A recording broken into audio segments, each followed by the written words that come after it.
What if I told you that one of the best softball players in the country, who is a three-time Hall of Famer, came out of Moline Acres? Would you believe that? Well, what if I told you that in the late 1980s, this same person was the leader of the Gangster Disciples that he organized? This is all true. Wolf, better known as Seawolf, agreed to share his story in hopes that this would help others choose a different path than the one he chose. You know, the things that we've done. You know, I'm just going to keep it 200 with you. You know, we kidnap people. We hurt people. We killed people. But it was like, it's going to be, it's more, I'm going to get you before you get me. You know, for me to be, you know, a leader of St. Louis, Missouri, of 4,000 other disciples, you can only use your imagination. What if I said I needed, or if my back needed to be scratched, it had been done. So a lot of the stuff is really irrelevant because it's not all about me. It's about just surviving and letting people know that don't know me, yeah, I live that life. But just because you don't see me walk around my pants halfway off my ass or walking like I'm hip, that was never me.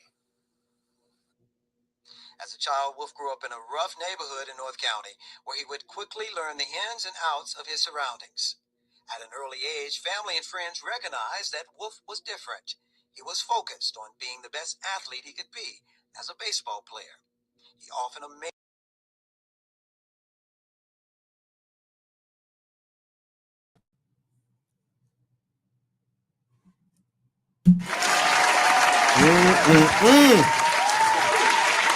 What's going on? What's going on? What's going on, everybody? Look, welcome to another episode of the Lions Den. Hopefully everything is going good with you, right?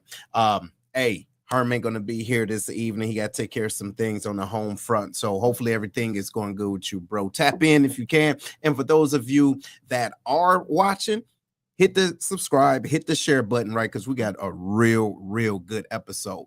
So for those of you that don't know, if this is your first time, what we do here, we have conversations about all types of things, right? But we focus on leadership, growth, and development with a call to action from the household to out in the community, right on. And again, like I said, hit the share button and also let us know where you are right now, because we want to hear about where you're at and give you some homage and say, hey, we appreciate you. Thank you for being a part of this conversation, y'all. Look, we wouldn't been able to do what we do for so long if it wasn't for you. So y'all, look, this conversation is you know, I've been looking forward to this for some time.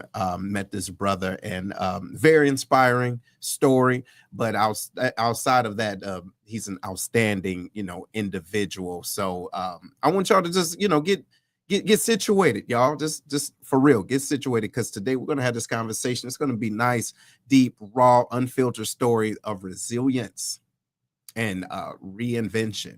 So I want you to help us, right? We're going to be joining Curtis Wolf Wilson, right? The man, the legend, right? The myth. But outside of that, though, real talk, his life has been shaped by extraordinary heights and devastating challenges, y'all. So he left St. Louis in search of a fresh start, but his past, including his time as a registered sex offender and a controversial run-in with St. Anne Police Department, has been anything but easy, right, to leave behind. Yet he's turned those struggles into powerful lessons of accountability, redemption, and hope. All right. So today we'll explore what prompted him to move, how he confronts the weight of his past, and what keeps him moving. You dig what I'm saying? So hopefully y'all can understand and listen to his story, and to see yourself with him.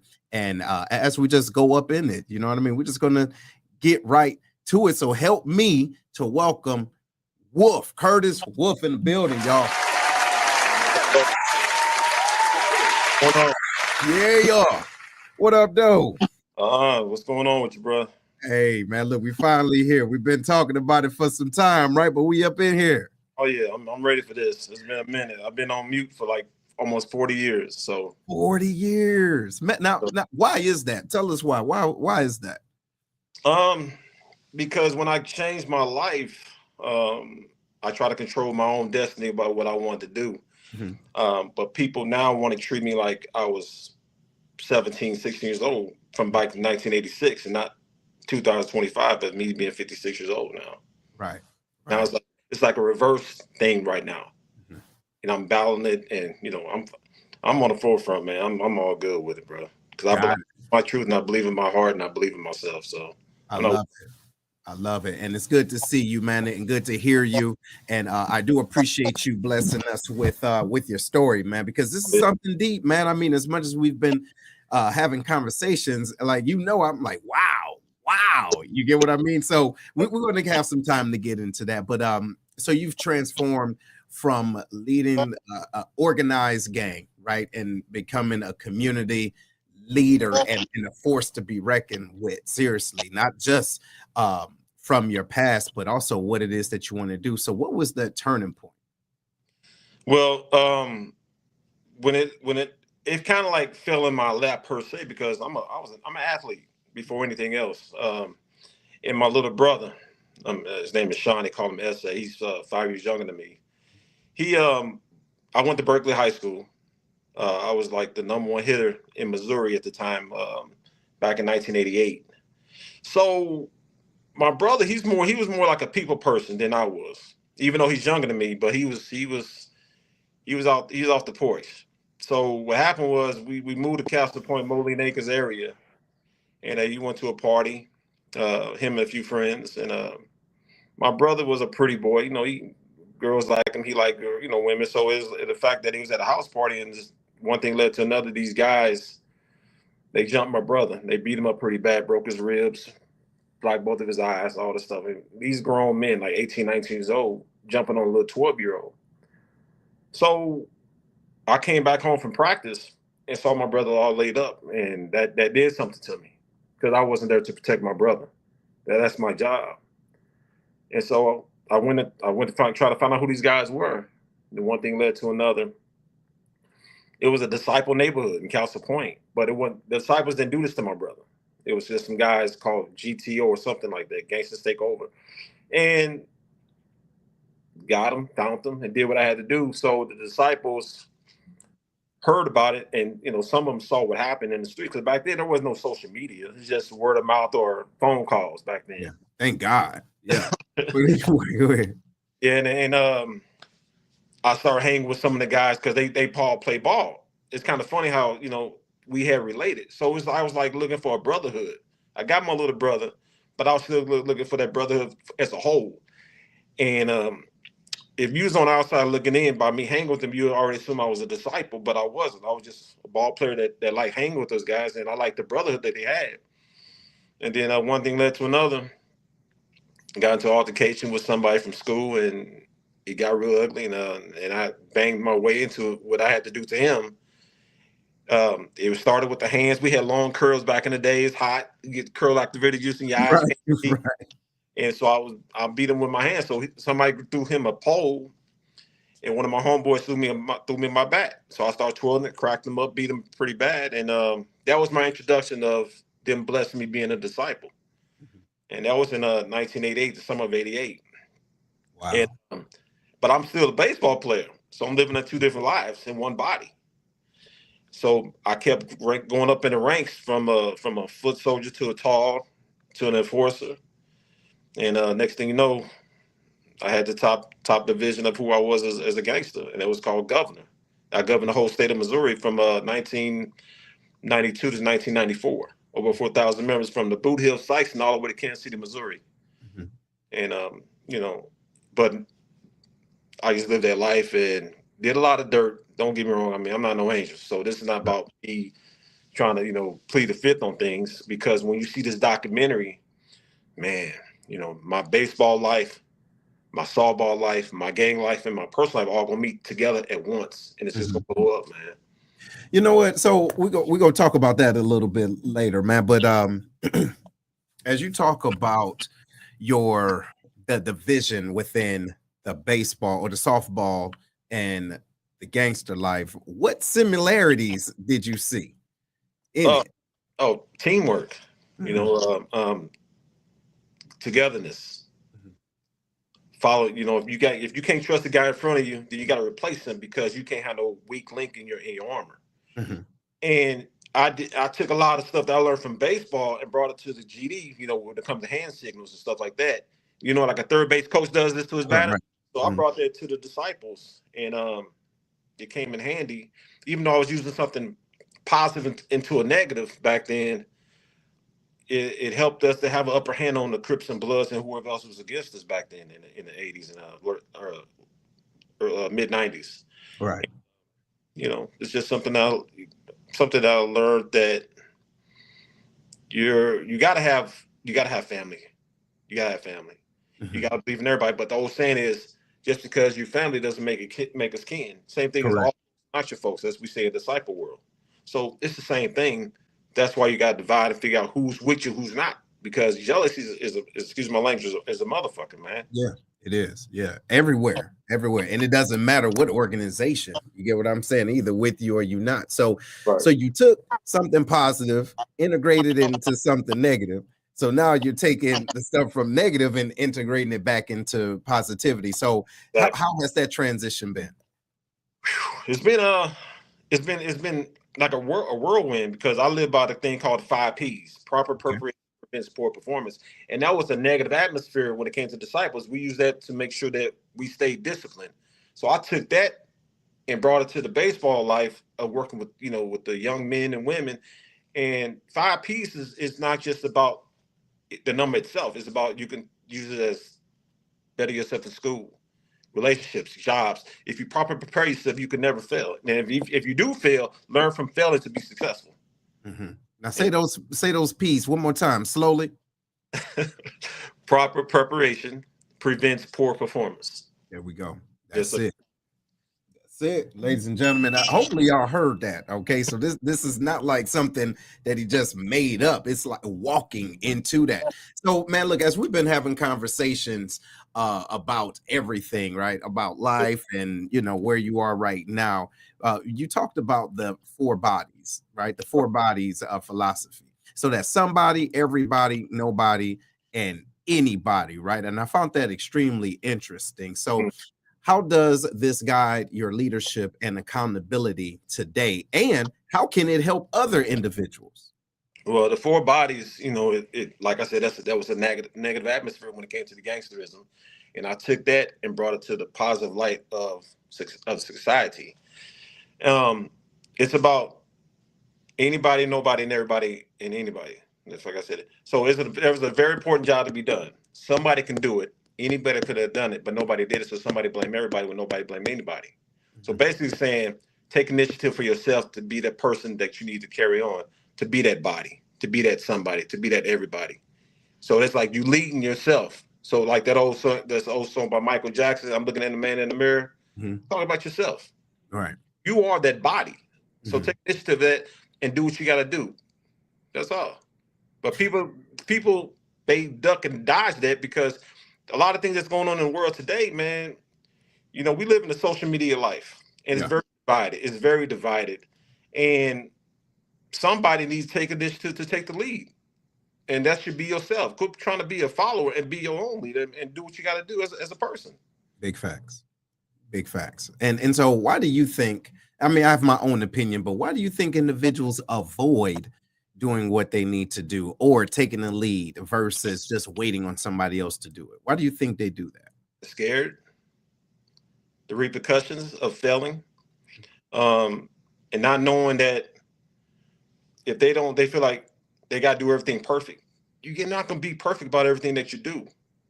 It takes discipline to be that person that you need to be, and not having the fact that what my friend's going to say if I do. No, excuse me. If you about yourself, then cut your friends loose. If they're your friends, they're going to be your friends regardless. It's true. Change amongst yourself to be a better person. But guys and women, they don't want to do that because they don't want to leave the nest, if that makes sense. Yeah. It's uncomfortable being alone. You know what I mean? But you're strong when you're alone. That's right. That's right. You know what, man? I appreciate that. And hopefully that makes sense to somebody. And again, y'all, hey, if you haven't done so already, make sure that you hit the share button. Make sure people know what you're doing, right? We're having this conversation with Curtis Wolf up in the building, y'all. Listen. Now we've had many guests on, right? Obviously, for doing this almost 6 years, and but this right here is what I appreciate about this conversation is this brother is transparent. He's not cookie cutting, anything. He's not making it what it's not. But he's still on this road of redemption, because there's a lot of things that is following him still. Okay. And that's totally bogus. And I mean, he's shown me proof, and it's all on news, y'all. But we're going to give a little bit about that. Hey, Kirk. So, man, as we have this, as we're talking to America right now, right? And man, you've been through so much and still going through it. So it's like when you realize your past struggles could become lessons to inspire the younger generation. When did that happen? Okay, for example, you are a registered sex offender, right? That goes all the way back for 40 years. You get 1986. 1986, so almost 40 years, right? So it's like, when that happened, how did it feel to say, you know what, I have to put myself out there to tell the truth so that I can help the future generation? Like, you get what I'm saying? And how is that still an issue right now? Well, just to get to the point on trying to answer some unknown questions, what happened with me was, I'm a junior in high school. I went to Berkeley High School, and my girlfriend at the time, she went to Winsfield High School, and we met at the bonfire. I was 16 when I met her, and she was 13. I'm black, she's white. This is back in the 80s.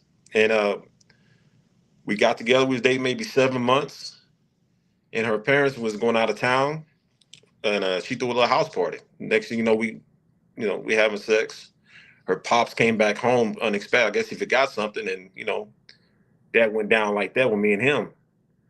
So by me, thinking I didn't do nothing wrong, because we in high school, everybody's dating, ain't nobody thinking about no age limit, because everybody, you see it all the time. A freshman might date a senior or whatnot. But with my situation, I met the good old boys network. When you deal with St. Charles and Winsfield, if people from St. Louis that knows this, they know how it is. But to get straight to the point, my mind wasn't mature enough to understand this is wrong. Because when we got caught having sex, I just turned 17, August of '86. My birthday's in May, so I just turned 17, and didn't even take everything really serious, because I didn't think I did anything wrong.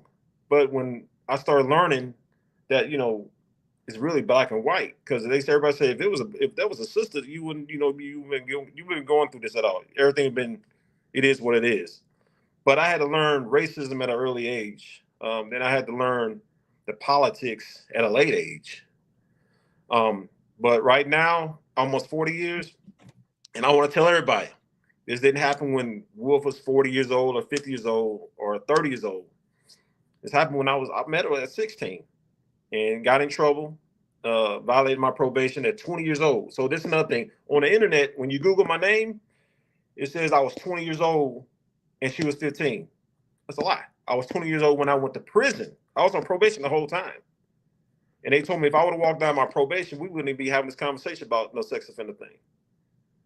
And her and I stayed friends, because like I said, we're young. But we did go our separate ways as life got on the stage of just going forward in life. But no, I don't.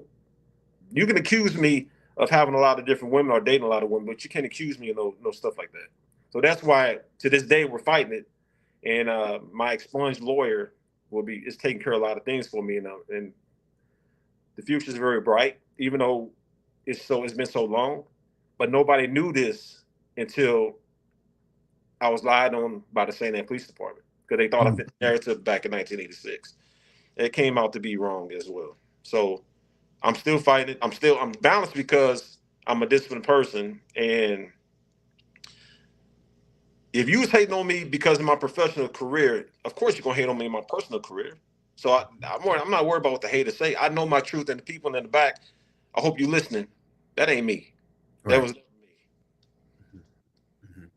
And you know what? I appreciate you, man, stating that. And for ladies and gentlemen, those of you that don't know, Wolf is actually working on a documentary. All right. And so here's one of the reasons why he's on, not only to tell the story, but just to let everybody know that you can be a part of this, right? Because you know, sometimes in life things happen, but that doesn't mean that that's the end of your role. All right. And especially if you've changed lives, you change your life and you're interested in helping other individuals, that means that there's an opportunity for your truth to be told. This is what we're trying to do. And then so if you could later on, and we're going to do this again, but you can go to this website where you can actually support these efforts, and we're going to show that here in a few seconds.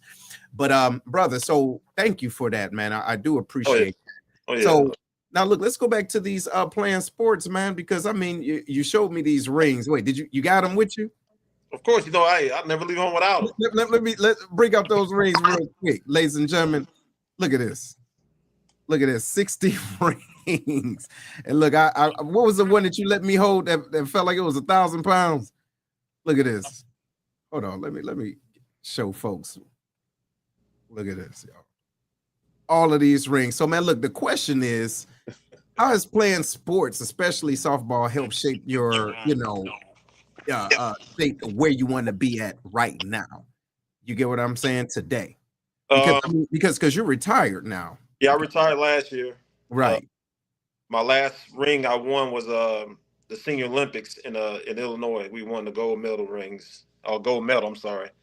And I appreciate it. I went out with a bang. You know, when I got drafted by the Florida Marlins in Oakland A's back in the early '90s, I tore my rotator cuff, and I didn't know there was no such thing as professional softball or even that lifestyle, because I met some great people. Like I played with Jose Canseco, played against Kenny Lofton, Nelly, the rapper I played with his, and he had his own team, and more individuals, you know. And the fact that what helped me more was being invited and being inside the Black Circuit softball. That there is like another stage, because I tell anybody, if you can play in the Black Circuit, you can play anywhere. And because it's like they're right in your face. You got to be mentally strong to go through the things that they do on the Black Circuit. And don't get me wrong, Black Circuit has so much talent, man. It's just, we just don't have enough ways of getting to the other side of playing at the professional level. And in 2012, I was the only black ball player in the majors, and I was the number 8 hitter in the country, and I won my ring with the all-white team. And I also felt the racism there, but at the same time, if I was just a regular John Doe, I would never got there, because I knew I was representing for a lot of other people of my color. And it's just the fact that sports has always been in me, my brother. You know, my mom kept us in sports. And I tell anybody, you know, when somebody say, "Are you nervous?" I said, "No, man, this is just softball." Being in front of a judge, yeah, you got to be nervous about that, because they're controlling your life. Softball is softball. If you love the sport, any sport, there's nothing to be nervous about. If you believe in your craft, the 5 Ps, all that stuff, man, just do what you do. And that's what I did. You know, I'm the only ball player in St. Louis to have his own signature bat. It's sold in stores. It was the #1 bat sold in stores in 2021 and 2022. And I've done a lot. The rings and the bat is cool. I get that. But this documentary is my legacy, because that lives on forever. Yes. That's what's more important right now for me, because once I'm gone, I don't want nobody else trying to tell my story. My story's already embedded by what I said. That's right. That's where I'm at. No, I dig that. Well, look, man, I do appreciate that. Well, look, here's something else, man. As you're going around, man, and sharing your story with individuals, what is some things that you would like to tell the youth about, making certain choices? You get what I mean? Yeah. You know what I'm saying? Because I mean, we really do want to make sure that individuals hear the message. But what are certain lessons that you would like to share with them? Well, the first lesson is, even though they get changed the law when it comes to 17-year-olds, 17-year-olds now are considered minors. which it wasn't then. I was considered an adult at 17. So when you were dating somebody in school, I know it probably sounds crazy. Get the information that you need, because I don't want you to end up in my type of situation, because I don't want you talking about this 30 years from now that you got to go through. But our youth, man, is you got two different styles. You got the new generation and you got the now. The now is, I don't know what to say about now because they're so lost. I really hope they understand the fact that you still got control about what you want to do with your life. Just because you're scared to leave the nest, you think they're gonna talk bad about you just because you want to better yourself. Come on, man. What I had to do, and this is to the youth that's listening, or to anybody that's listening, I had to take myself apart. What I mean by that is I had to take all my tattoos off my body. I had to take my inside out, my heart out. I had to figure all this stuff out and leave everything off me. Then sit back and think about, man, okay, now what I need to do. Think about exactly what discipline is all about. Because it starts with you. It don't start with nobody. It starts with you. Because don't ever think you're a follower, man. Be your own leader. Be your own man. But once you figure all that out, then put everything back on you. You should be twice the man or the woman that you are. No. Then move from that. Yeah, no, that makes sense. And you know what? It's scared. Don't be scared. Don't let nobody control you. Yeah. The smoke, the drink, on it, because I see what it does to everybody. You're out of control. You have an out of body experience. You fall down. I see that. I don't want to be like that. I always got to stay in control of what's going on around me, and especially my life. Right. I'm not knocking anybody that's drinking and smoking. So don't get that. I just know how I am as a person, as a man. So you're right, and just owning yourself. Right. And walking in your own space and being okay with it and being okay with being alone. Right. Because not everybody's meant to come with you. Because when you die, ain't nobody jumping in that casket with you. Right. Yeah. No, you're absolutely right. So, man, look, I know we had a conversation the other day, man, and you lost some friends, man. Actually, a few of them in just the last couple of days. So, man, how does it feel when the individuals that were following you and following your lead, they, just life still went a different way? Do you take things personal, or do you just say, hey, you know what? These individuals, they live their life and I have to make sure I live my own life. How do you feel about that? It's when you're your own man, you're going to do what you got to do anyway. And a perfect example, when I left St. Louis in 2009, and I'm gonna answer your question in a second, so I want to just explain something. When I left St. Louis in 2009, and when I used to come back home to visit, especially in Castle Point or St. Anne, them same people are doing the same things, like they in a twilight zone, man. So it's like me, I'm looking from the outside in. It's like, damn, why won't you break that cycle and move forward? It's like they're pulled back for some reason, and they need to realize, man, life is not like this. Because every individual has three minds: small, medium, and large.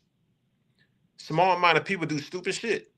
Medium-minded people, they work on themselves, but sometimes they backslide. And a large-minded person works about ideas of success. So that large-minded person pull that small-minded person back. Even if you're being so defiant, man, that makes you even better to be as large-minded person, because you're still trying to help.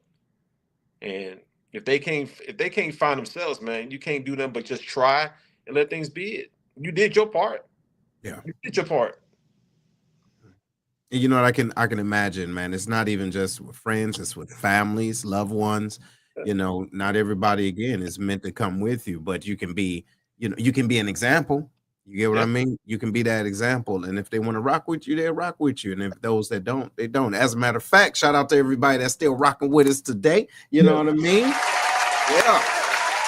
Yes.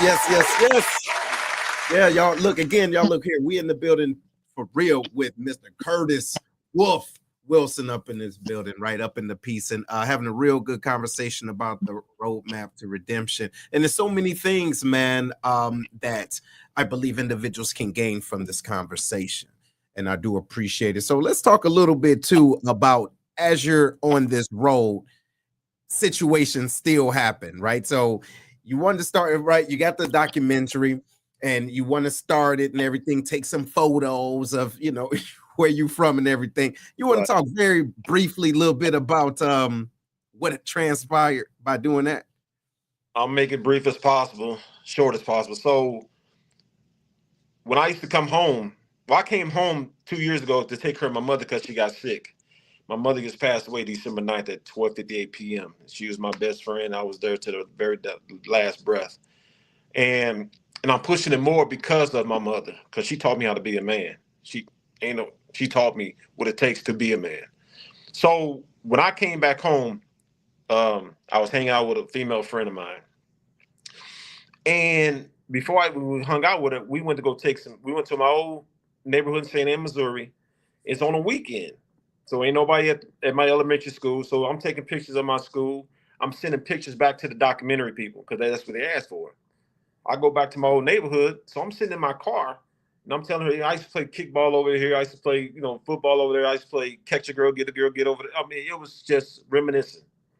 So as I'm taking a picture of my old neighborhood, of my old house, it was a townhouse, and I send it back to the documentary people, we leave, and maybe 2 days later, me and her, we go to a park. So a guy that I know, he's a sheriff.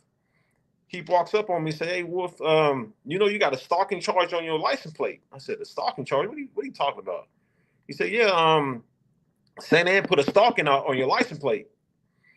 So I said, "I'm going to go take care of it." So I went straight to St. Anne, and come to find out, when I got there, about 9 cops came out at the same time. And I'm asking the detective, I said, "Man, who did I stalk? What are you talking about?"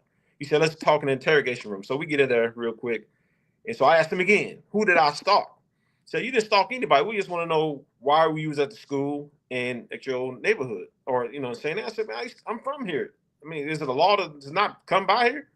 He said, "Well, we were told that you took pictures of a little girl, that you followed some little girl. So how can you follow a little girl on a weekend as from school and I'm with somebody? So I don't know what y'all trying to get at." So they asked me, could they see, I got 3 cell phones. I said, "Yeah, you see all my phones." They went through my phones, went through the iCloud, went through my car. Didn't find nothing because that ain't me. I don't get down like that. But they thought I fit the narrative of what happened back in 1986. When you see things on the internet, black and white, understand something. Look at the gray part. That's the truth. The gray part is always the truth. Black and white people gonna say, "Oh, he's a sex offender," or they gonna, nah, man, it's not like that. I can't help that we all put in the same pot of, like a big pot of gumbo. You might got a dude that's doing crazy stuff, and you might got just peeing in the park. You get caught peeing in the park, you're a sex offender. So it's just crazy how things go. But I told them that, they didn't have anything. So my female friend came back up to the St. Anne Police Department, said, trying to figure out what's going on. So she asked the detective, she said, "I know what my gut's telling me, so what is your gut telling you?" And the detective told her exactly, "I've been doing this for 6 years. I don't believe Mr. Wilson followed anybody or took no pictures with a little girl. So why am I still here?" She said, "Well, we got to talk to the prosecuting attorney, so yada, yada, yada." So come to find out, they knew I didn't do this at the jump, but they still sent me to Clayton jail because they thought they caught a big fish. They thought I wasn't going to ever fight back. So I did 11 days in Clayton. Nobody's heard from me. My mouth is muted. So the whole country that knows me, that's all you're hearing. Some people are like, "Man, Wolf probably did it," because if you're gonna hate on me then, of course you're gonna hate on me now. People that knew me, they said, "Man, that ain't Wolf. That ain't Wolf. That's not even close to being Wolf." So when I went to go see the judge, she said, "Well, there's some serious allegations." And I told the judge, "These are some serious lies." So I didn't have a lawyer at the time. So I went back from a bond reduction hearing 3 days later. And so I had a lawyer. So all of a sudden, when my bond was $50,000, no 10% cash only, all of a sudden it was only $2,000. My bond was. So what happened to the stalk? The stalking disappeared. All the other stuff disappeared. All because that's all you heard seen on the internet, on the news. So I'm like, that's bullshit. They slandered my name, and they threw me up under the bus bad. So when I finally got out, that's when Channel 2 talked to me and cleared my name. Everything is dropped. All the charges are dropped. But I pled no contest guilty to two misdemeanors of being at the school for taking pictures at the school That's it. That's all. All the other stuff, it disappeared, but the damage is done. The damage is done. So all of a sudden, I'm calling myself, when I go play ball, I'm up here explaining myself to everybody. So when I had to go play ball in Vegas against my homeboys out of Florida, after the game, they got in a big circle, and the guy named Alan Tanner. He said a big prayer for me, and everybody bowed. Everybody know I didn't do that, and it was very tearful. It was crazy, but at the same time, just get all these hugs and pat on the backs. People that know my character, I don't get down like that. But with people that don't know me, get your information the right way, not in the wind, man. Because if you Google my name again, like I said, it says I was 20 years old. No, I got receipts. I was 17 years old when I got in trouble. 20 years old, I went to prison for violating my probation for beating up an undercover cop who was portrayed to be a gang member, which I wasn't a gang at the time. That's why I went to prison. Wait a minute. So you got in trouble for beating up somebody that was an undercover cop? Yeah, we was at it was in Florissant. He was dressed. He was we thought he was a blood. He kept staring, and one thing led to another. We had words and got into a fight. As I'm hitting him, I'm thinking he's trying to pull a gun out, but he pulled out a badge. He was a Florissant police officer. That violated my probation. Wow. Hothead. Ladies and gentlemen, look, we got Hothead Wilson on the show. No, I think the worst thing, Seth, is that our biggest thing as Black people, Black men, impulsive is our enemy. Go ahead. Expound on that a little bit. What you mean? We want to react quick without thinking. We think, we all huffing and puffing, like we want to just do something just because somebody look at you or somebody said, man, come on. There's been a lot of times on the softball circuit, the black circuit, that there could have been some issues that I could have just said, let's go ahead and bang. But I thought before thinking, because I didn't have too much to lose. At a certain amount of time in softball, I was the face of the black circuit. I was the golden child for a while, for a few years. So I knew I had a reputation. I knew what I had to hold up. Even though you're going to always have your haters, I didn't never bite into it. So I stayed fast and I stayed disciplined. That's what helped me the most. And there's one thing I want to do, say in the article. I sent you an article about my friend Sean. He was in Valdosta, Georgia, and this girl named Quanda Q. I used to date her, and she's a piece of work. Anyway, she tried to get her cousin to fight me and just starting stuff, and I wouldn't bite into it because I knew what she was doing. So that was a Saturday night. So Sunday morning, we taking batting practice. We get ready to play our championship game. So one of my friends named Sean, he's a Mason, but he was also a disciple. He came up to me and said, "Man, Wolf, you good?" I said, "I'm still thinking I don't even know what he's really talking about because I just threw that situation that happened last night in the trash can." I said, "Yeah." I said, "What's up, Sean?" I said, "No, man, are you good?" I said, "What you talking about?" That stuff from last night. I said, "Man, you know how Quanda is, man." He said, "All right, you sure you good?" And he up here drinking moonshine. He's from Mississippi. So I said, "Yeah, Sean, I'm good, man. That's nothing. Don't even worry about it." If I was impulsive, this is what happened. That same dude, Sean, went home the next day and killed his baby mama, the baby's the little baby, the mother, and somebody. He killed 4 people.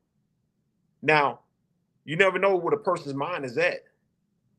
But since I changed my ways and changed my life and not being impulsive, that could have got ugly for Quanda and somebody else, not even knowing what was on his mind.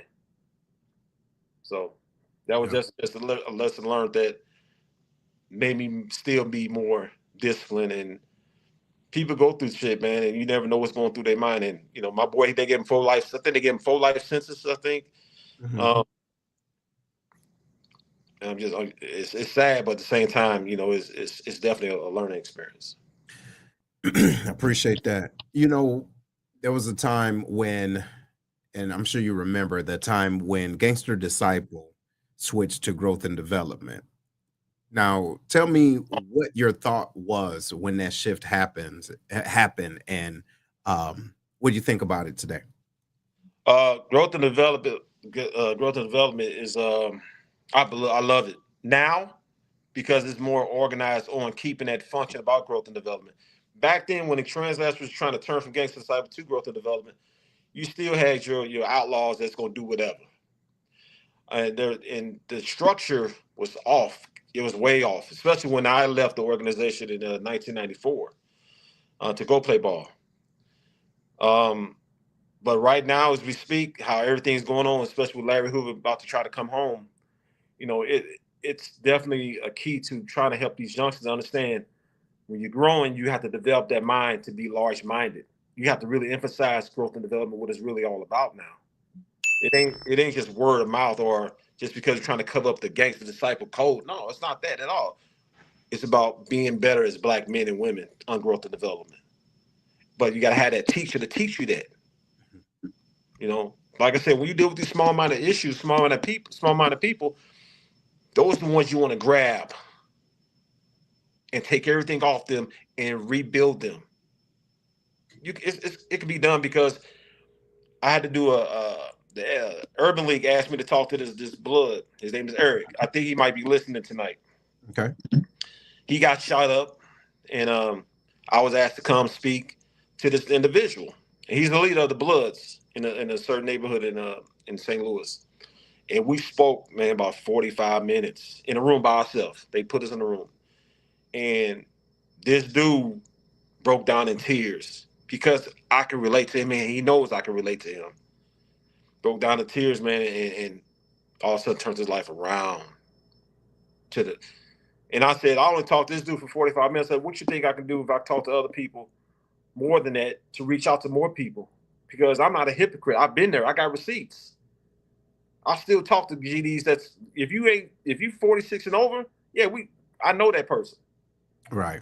But the new generation, no, I don't. That's why I'm trying to get back to everybody, not just the GDs, but anybody that's going through that small-minded world. You're definitely qualified to be talked to. Absolutely. Ladies and gentlemen, here I want y'all to check the screen on out. And I put it in the link. And shout out to Denell, right? My brother. You go to the MrNetworkSays.com/we-support-wolf. All right.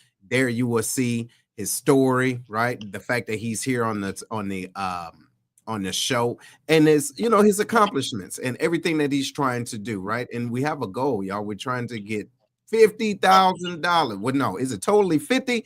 Yeah, trying to get $50,000, right? And what that's going to do is not only help with the documentary, help with the promotion and everything like that, but I mean, really get it on to like Netflix and everywhere to let the world know that you can be the change that you want to see. So again, I'm gonna make sure I put it in the link for those individuals that want to be a part of it. Here it is. He just posted up again.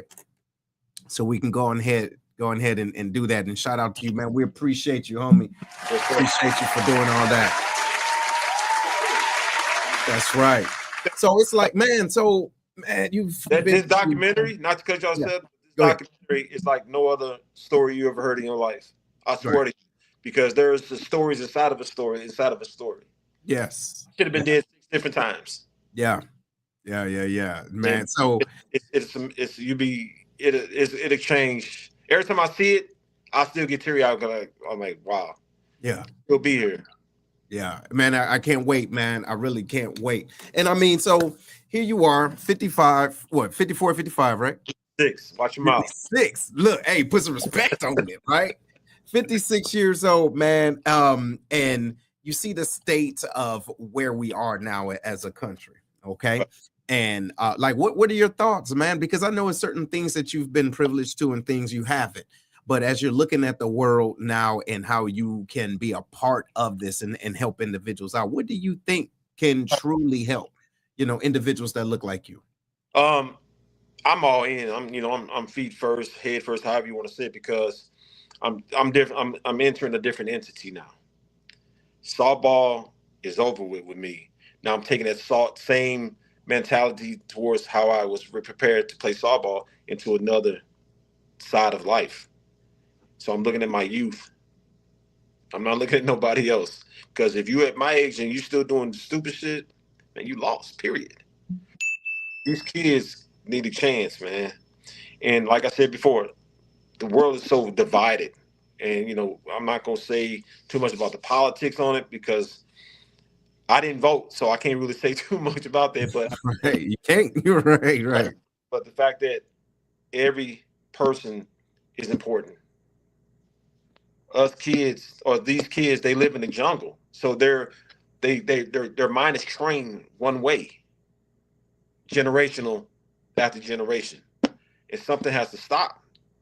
All it takes is one person to grab one of them and do what you got to do and rebuild them, not remold them, but just rebuild them, because they already gonna have who they are as a person. Right. All you doing is just trying to put betterment inside their heart as well as their mind. Mm-hmm. And it's easy, man. Just grab them. And this is the crazy thing. We've been trying to do this forever when it comes to us elder people trying to help the younger. We've been doing this forever, but at the same time, it's going to be a process. When we dead and gone, they're going to be still trying to do this. That's right. So I guess just do the best that you can where you're at, right? I mean, it's not just where you're at. It's towards what's going on towards your future. Yeah.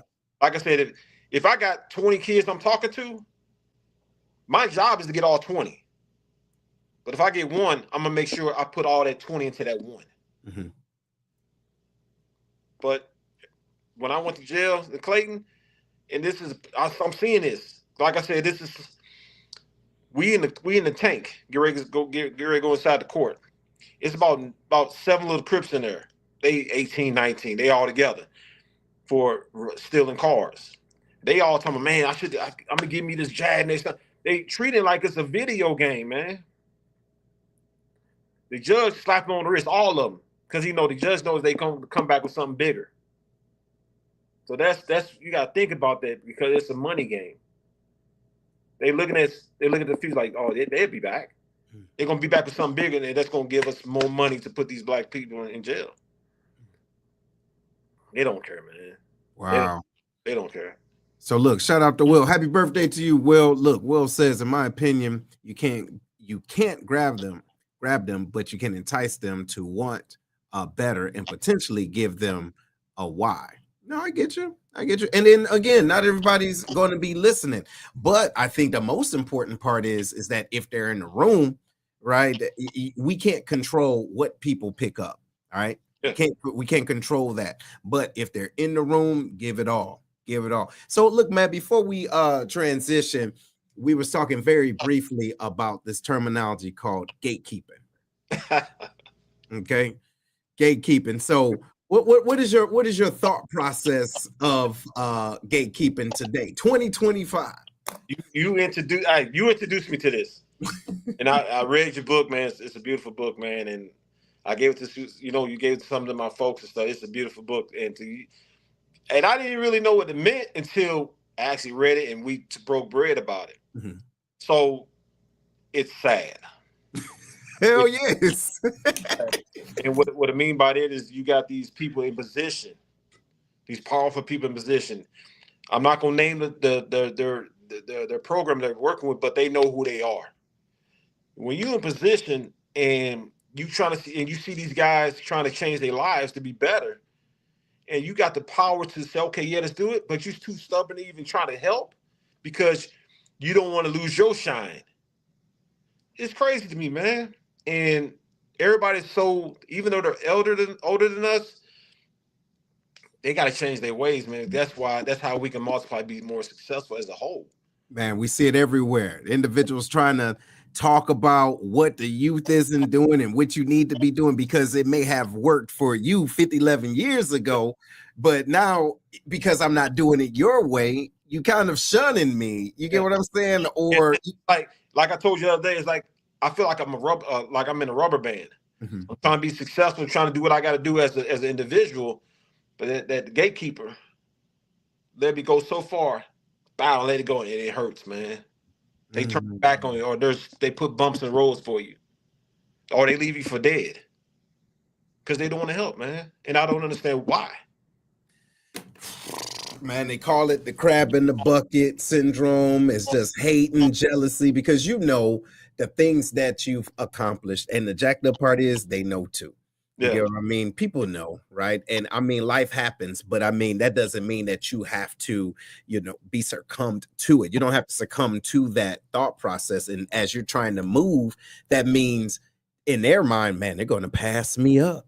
They're going to be better than me. Isn't that horrible, horrible thought process? That's the beauty of it. If you the new generation trying to get better than what we are, that's beautiful. It's supposed to be. So but why knock it? I just don't get it. But certain gatekeepers, and like I said, I hope they listening. I know who you know who you are, and what you did was wrong. Well, look, you're on the road to redemption now, Wolf. So we're gonna leave him alone. Good. We good. Yeah, But you just can't tell me no anything just because you wear a suit makes you no. Take the suit off, then what you are. Yeah. Nah, man. Nah. The kids ain't gonna relate to something that you keep telling them the same thing like a circle. Because they're gonna get dizzy, like, man, we seen it, we heard this. Nah. They need something better, they need something fresh, they need somebody that can relate to them personally. That's been in the gutter with them, not somebody that went to the military and came back and being successful. You don't know how it is to feel to be in the hood or watch your back or be in that circle that you can't get out of because some people was born with a silver spoon in their mouth. And I try to come back and try to tell these youngsters what to do. Nah, man. Nah. That makes you phony as a $3 bill. Right.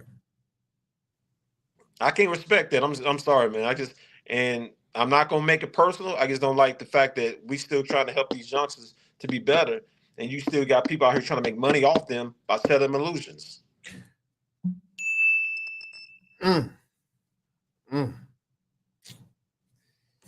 Whew, boy, man, that hit. It's real.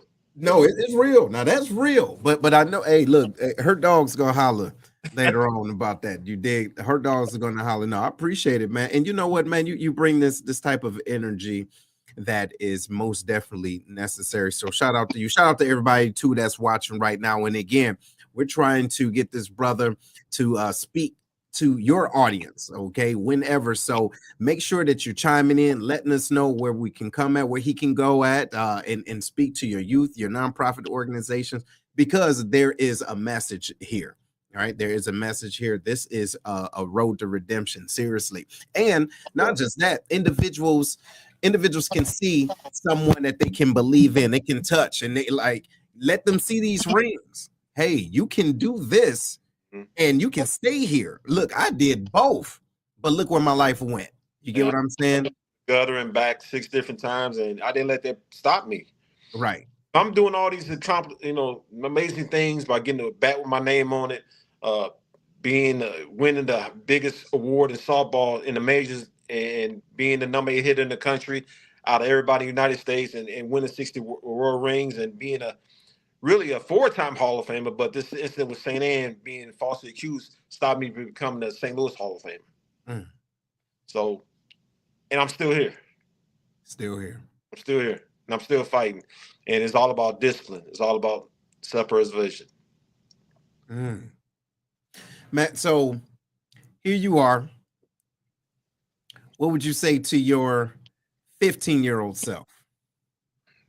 You really want to hear it? Hey, the world want to hear it. Stay on course. Stay on course. On course.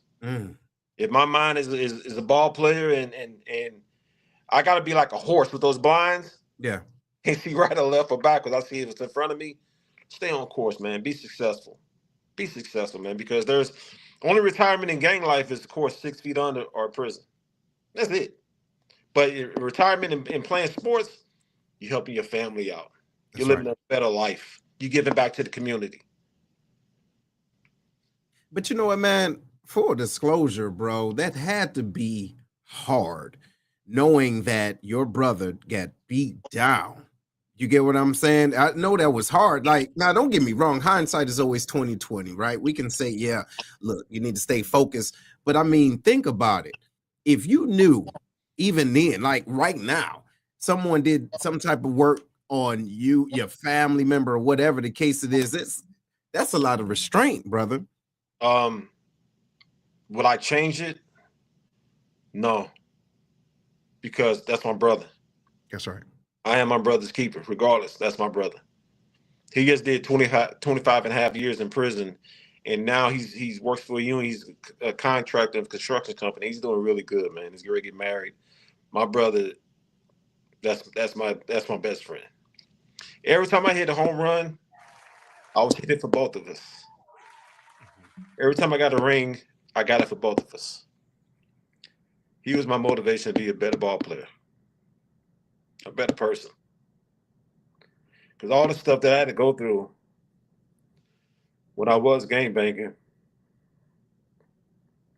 when I left that world, he was getting the second half of it because that's my brother. So my brother was trying to keep my name alive by knocking niggas out. When I retired from gang life, it caught back up with me in 1998 at the Michael Jordan tournament. When I became the governor in 92 by senior board member G Sharp, may he rest in peace, there was a gangster named Eyes. He had eyes like me. His name was Eyes, and he's a killer. So I knew we played in 1998. We had to play at the Michael Jordan tournament in Chicago at Washington Park, and that's like Disciples' backyard. And I knew I had to face my past. They knew I was there. So after we got through playing, we just get ready, we took like maybe a 2-hour break. I saw Eyes, and I seen like 14, 15 other GDs with them walking towards me. So I'm telling myself, if it's time for me to go, it's time for me to go, but I'm going to go out fighting. I got in fighting, I'm going to go out fighting. That's the way I was looking at it. So Eyes looked at me and said, "What's up, Seawolf?" I'm like, "What's up, Eyes?" And, we embraced each other and show love. But I saw ball players, my teammates, that, team was called Class Act. They was like, "What's going on?" They seen all these dudes come to me. So I didn't want them involved about anything because this is this is something that I got to bite. So he said, "Yeah, we heard that, you was a ball player, this, that, and we just could never really get up with you." I said, "What's up, Eyes? I mean, what's going down?" So I'm watching their hand signals. I'm watching everything. I'm alert. And we got a code called BOSS, B-O-S, Brother of a Struggle. And we got another code called BOSS, and you emphasize the S, means Brother of Success. So Eyes looked at me. He said, "Man, we talked about G Sharp a little bit because I know he passed away." He said, "Man, listen, I'm gonna tell you this. We want you to be boss, but keep GD alive." That was my path to move on with my life to play ball. Because ain't nobody bigger than the mob. If they wanted you dead, I would have been dead. But they saw that I was emphasized as being a hell of a ball player, and that's something that is very unrare if you're also a gangster. So they gave me my pass, told me, "Go and be Brother of Success." And that was in 1998. Mm. So after that, I showed my wings. I flew. 60 rings later, supposed to be 4 Hall of Fames later, Player of the Year, front page of the sports magazine of softball. Only black ball player in the majors in 2012.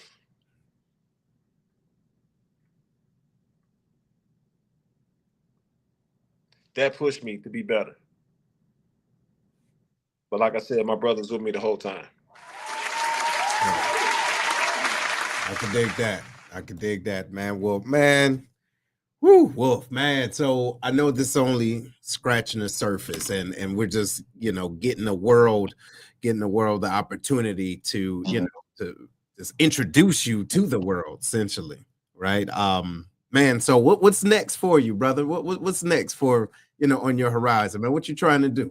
But the main thing right now is get my name off this registry. That's the only thing that's why I'm putting everything, all my energy into this. And I got a good group of team that's helping me do this. And because like I said, I had to go to class for this once a week. I'm a tier 3 because they got me failure to register. So that bumped me to a tier 3 when I used to be a tier 2. Tier 3 supposed to be like top or whatever. to show you the system is so messed up. So when my class, it's this guy, I'm not gonna say his name, but he's been looking at kiddie porn for 15 years, and he's a tier 1. That's crazy to me. A tier 1, you've been looking at kiddie porn for 15 years? So something is wrong with that.